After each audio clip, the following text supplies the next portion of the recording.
winds blow cold and the timbers are shivering. Things get dry around here in the wintertime, and funny stuff starts happening to guitars. I've got a Larrivee here that shows some of those things. One thing about guitars is they break all the rules of woodworking. That's not hyperbole. They really do. And those of us who build them expect to get away with stuff that a self-respecting cabinet maker would just wince in pain over. They'd throw us out of any responsible guild. Cross-grain glue joints. What does that mean? We take a piece of timber with the grain running in one direction and glue it directly to another piece of timber, usually of a different species, with grain running in the exact opposite direction. Virtually every brace in a steel string guitar is like that, and so is the bridge. Both the neck and the end blocks, same thing. We even glue the binding on to end grain. To a properly trained woodworker, that is a recipe for disaster. They understand that we're basically begging this thing to crack, as all of those cross-grain glue-ups are pulling and pushing against each other as they expand and contract with changes of humidity. So how do we get away with it? Well, the top, back, and sides are fairly thin, and we create a structure that is just stiff enough to withstand the pull of the strings. They're really on a razor's edge. So it's flexible. Then we force those plates into a slight arch with the bracing. And this is almost like the springs and shock absorbers in an automobile. They provide a buffer when things are exposed to a bump in humidity. The arch flattens out a little bit, or rises if it gets really wet. If we make a soundboard that's truly flat and glue its edges to the rest of the structure, there's no room for it to shrink, and that wood, or the glue joints holding it together, are going to fail. It's going to split. So maybe think of winter as a big nasty pothole, and a dry guitar is something that has no shock absorbers. The problem is compounded in instruments that are left on a stand or hung on the wall. So if you drive over a pothole that's 8 inches or 20 centimeters deep, and it's got bad shocks, the sudden crash is going to damage your car. If that 8-inch dip is spread out over a much longer distance, the suspension can absorb it, and your Studebaker Champion lives to drive another day. What does that mean? It means in winter time, your guitar should be stored in its case. That smooths out the transition. It levels out the dips a bit and gives it a chance to survive changes in humidity. This Larrivee, which happens to be a 2011 D03 model, has a seam separation down the soundboard. It also has a bridge, which is just barely hanging on. There is a rule, sometimes cited in online sources, that if you can fit a business card under the back of your bridge, it's time to have it glued back on. Which is okay advice. I mean, it's not wrong, but I would suggest if you see a gap of any size along the back of your bridge, it's probably time to have it looked at, because it can quickly progress to a situation like we have here, where the bridge is not only pulling off, but it's also bending. And over time this can cause warpage or distortions, which can make it difficult to glue back on, and or pull up portions of the soundboard along with it as it starts to creep forward, which can be really hard to deal with and expensive. So, you know, we don't want to get it to this point. And certainly if it does look like this, take the string tension off it.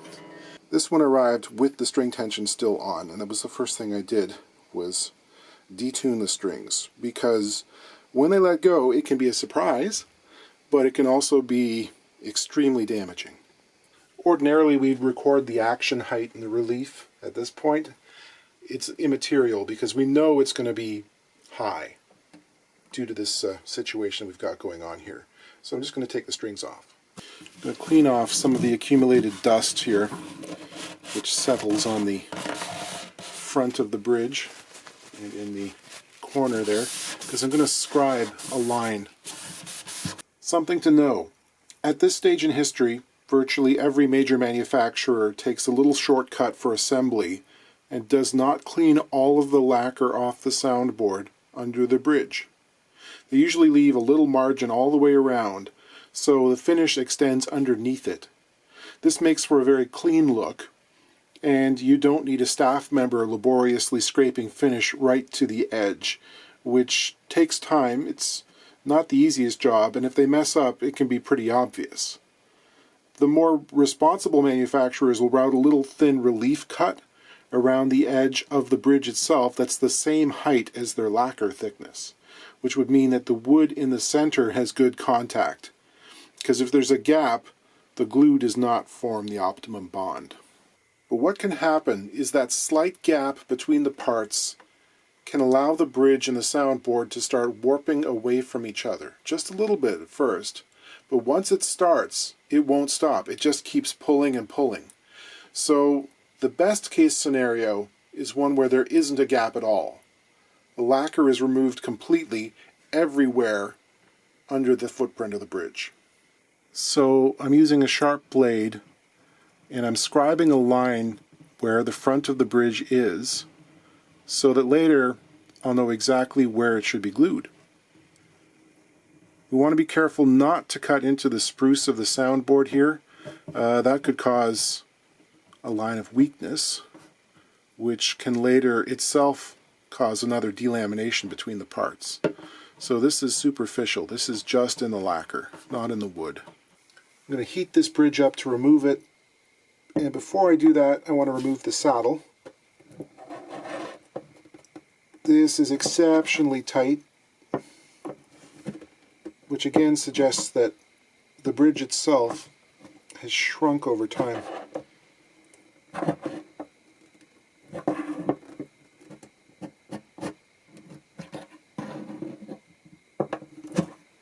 Yeah, that was really pinching it. I'm just going to check to make sure that there isn't an undersaddle pickup in there, for one thing, or remnants of one that could hold things together. It can be good to inspect what's going on under there. I see that the spruce is pulling away and adhering to the bottom of the bridge. It's not the best case scenario. Removing a bridge. It's been a little while, so let's recap for the newbies. I use a silicone heater with an adjustable rheostat to control the temperature. This is one I bought on Amazon. I'm not sure if it's still available or not. It seems to go in and out. It's a block heater designed for small engines like snow machines. It warms the cylinder block up and keeps it from contracting so much from the cold that the pistons get hung up, and it keeps the oil from getting too stiff. This one happens to be 5 inches long by 1 inch wide. It would be nice if it was 6, but it's not. It was pretty inexpensive in comparison to the luthier specific versions sold by various luthier suppliers. The main thing is to just let the bridge get good and hot before you start poking around. Don't rush. There's a tendency to want to force things when you're just getting started in this kind of work, and that's just going to cause damage. I use an artist's palette knife to gently pry between the two parts. We need to talk about runout and reading grain. In some guitars, you'll note that when you look at them head on, one side of the soundboard will appear very dark in comparison to the other. This is caused by a condition where the grain of the tree, even though it's quarter sawn, is angled through the board from one side to the other at a fairly sharp angle. And the sharper the angle, the darker the contrast. Imagine petting a dog. If you go towards the tail, all the hair lies down nice and flat. But if you reverse directions, you butt into the natural lay of the hair and it stands up. It looks messy and gets tousled. The dog will still love you. A guitar might not. So if we see that condition, we know that we're kind of in the danger zone. And if we push the knife towards the dark, we're going to pull up all the grain, like the dog's hair. Because soundboards are made of book-matched material, usually we have to pry in a specific direction on one side of the center line, and then come back and do the reverse on the other. In some instruments with very little runout, it doesn't matter as much. In this instrument, I can get my eyeball right down low and sight it, and there's no real discernible difference in color between the two halves. Now there will still be a grain direction, but it's subtle enough that it's probably not going to cause a huge issue. Okay, we don't need a blazing heat for this. Sort of a long, steady warmth is probably better than, a super sharp increase in temperature. I can feel a locating pin in there underneath the bridge. Oftentimes there'll be, in older guitars, sometimes a metal pin, like something's cut off of a nail. Or in these ones, it's likely to be a plastic pin that locates the bridge in a specific place. So this side is getting good and warm. Okay. Now I'm going to move my heater to the other side. It's important when you run these heaters that they remain in contact with the bridge. You see I've got this block of wood on the opposite side, which acts kind of as a heat sink, basically. It's possible to burn these out if you sort of leave them plugged in but not attached to something that can absorb all that heat. But you can see that there was no real fighting me. It sort of came off of its own accord. One thing that can make this process tricky is when the manufacturers do that relief cut around the outline of the bridge and pair it with a lacquered surface that's very thick, because you end up with no place to put. You can't actually angle your blade under the portion of the bridge. There's a step there, so you almost immediately start cutting into the wood of the bridge.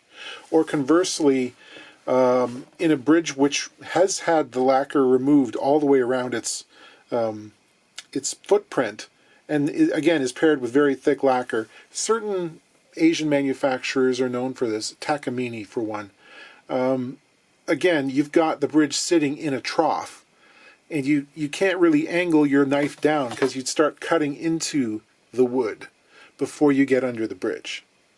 So in some cases, damage is almost inevitable.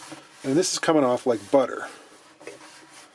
Again, I seem to have hit a position pin, so I'm just going to go around it as best I can. Yeah, okay, that's come free. Sometimes having the clamp on here helps keep things in place, because sometimes the bridge wants to let go in a violent fashion and really rapidly, and you might not be ready for it, and you could, if you're not careful,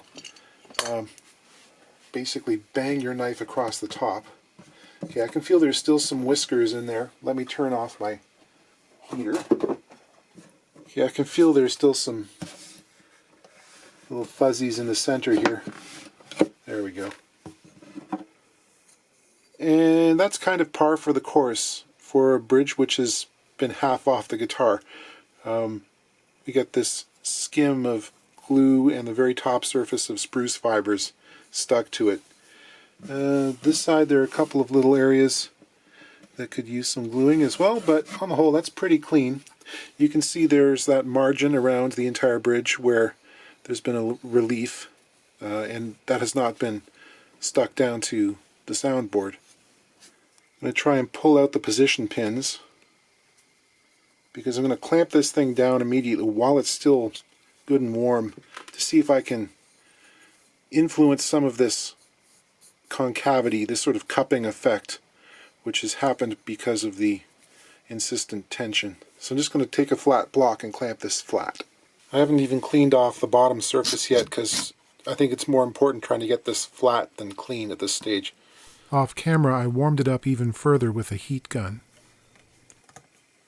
Okay, we'll see if that helps. Sometimes it does, sometimes it doesn't. Checking out the state of this crack, I think it's been open for quite some time. It's pretty dirty. I've been gently rehumidifying this thing for several days now. I'm not sure this is ever going to come closed again. We're not only fighting against possible shrinkage that's occurred since it was opened, but we've also got, a couple of fairly stout braces which run perpendicular to the center line in here, kind of fighting us. I'm going to put my clamp on it first to see what can happen. Yeah, that's pretty snug, and it remains open by quite a ways. That's never going to close of its own accord. I mean, you could put it in, a steam bath for several hours and force humidify it and maybe get it to close up that way. But as soon as it came back to regular ambient humidity, it's going to open up again. So we're kind of left with the idea of filling it. This is not the center glue joint. This is about 1/4 of an inch or 6 millimeters away from the actual joint. Here's the center seam. So this just opened up between 2 grain lines. The width is approximately 16/1000ths of an inch. I'm using the back of my scalpel blade as a scraper to try and clean up any dust or fuzz or contaminants in there. And this will also act to make the side walls of this crack more or less parallel with each other, which is going to help when I put the splint in. This is an offcut of spruce soundboard material. I'm going to plane a straight line in between 2 of its growth lines.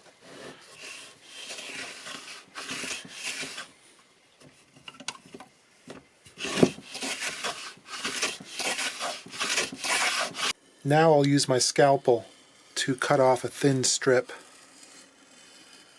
oversized, so I can precisely scrape it to thickness. This is quite fragile stuff at this point, obviously. It's also about 5 times thicker than it needs to be. So I'm going to gently plane some of the extra mass off of it.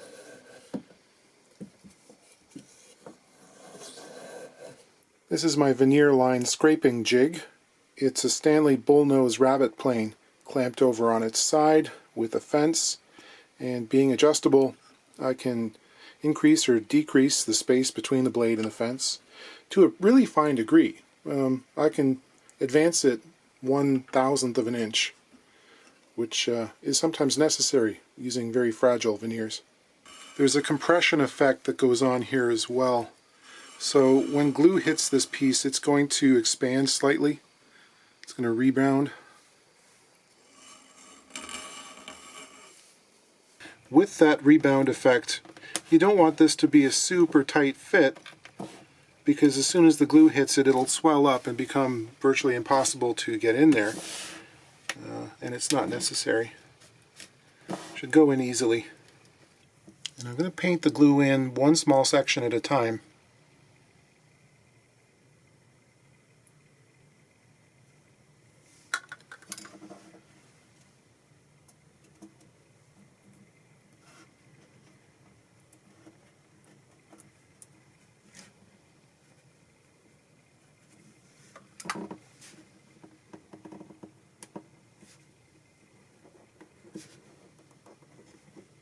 While the spline is gluing, I'll clean up the frets. Polishing, polishing, polishing. After a day in clamps, the bridge is in far better shape than it was. There's still a tiny bit of a rock in the center, but I'll be taking care of that when I fit it to the top. I'll scrape off this film of wood and adhesive using a cabinet scraper, which is just a flexible steel card with an edge which is square. It's sharpened and burnished. It acts like a little tiny miniature plane. I'm getting rid of the little hump on the underside by sanding. Ideally, I'd like it slightly concave. I'm using a sanding block because if you try to use a scraper on something with holes drilled through it, they act like little potholes and you end up with a bumpy, ridged surface because it bounces from one to the next as it meets less resistance. So the sanding block aids by cutting through all of them. The single-edge razor blade works pretty well for cutting down the spline. I'll get rid of some of the newness in the appearance of the spline with a little bit of alcohol-based marker. This is a little bit of water-based grain filler. The soundboard here is finished in a matte kind of look, and this is going to soak into the spline and give it some water resistance. With the bridge in its final location, I'll go along and scribe the back side of it. Here you can see the amount of finish that was left behind. So I'll cut and scrape to the line using my small Japanese chisel, and sand everything clean and flat. I'll cut some 220 grit self-adhesive sandpaper to the exact outline of the bridge, and use that to fit the bridge precisely to the contours of the top.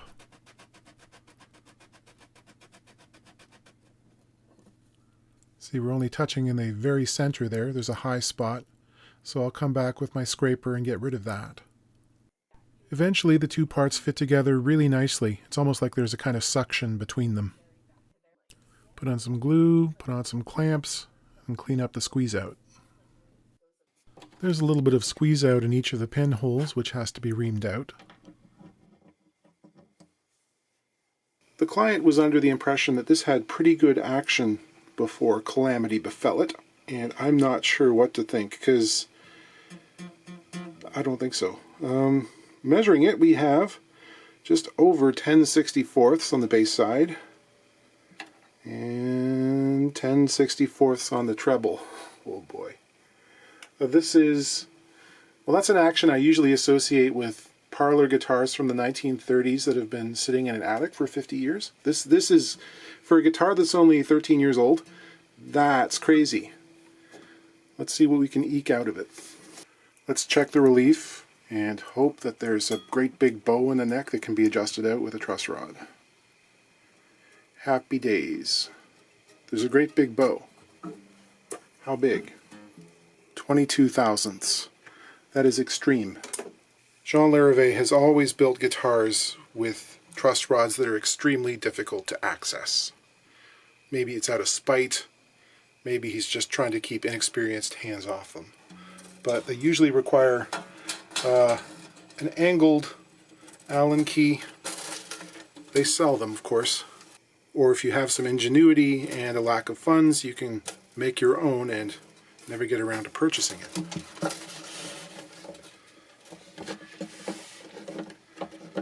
Cranked it a bunch. Now we're at 12 thousandths.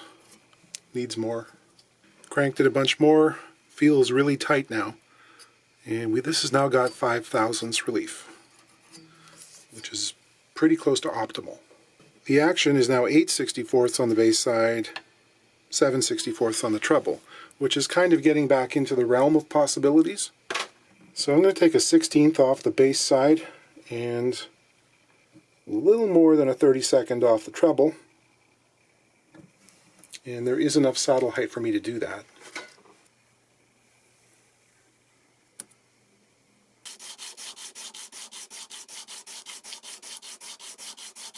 Okay, I'm calling it a day. This one illustrates a few things. Number one, a case is your friend. Number two, if your soundboard develops a crack, it's a good idea to have it attended to sooner rather than later, or it may shrink apart so that it can't be closed. And if you leave it longer still, the exposed surfaces of the crack that don't have any finish on them, they're going to oxidize and darken in a way that can't be remedied. Next, routine maintenance is a good thing, and inexpensive in the long run. The truss rod in this guitar is close to maxed out. It's really tight. It was probably never touched since it left the factory. But a neck with 22 thousandths of relief in it, it can't play in tune, for one thing, and it makes playing much more difficult than it needs to be. In the end, a guitar stored out in the open without any kind of humidity control experiences something like premature aging. So the action on this is 6/64 on the bass, 5 on the treble, which is, a medium-high action. That's what we can get out of it.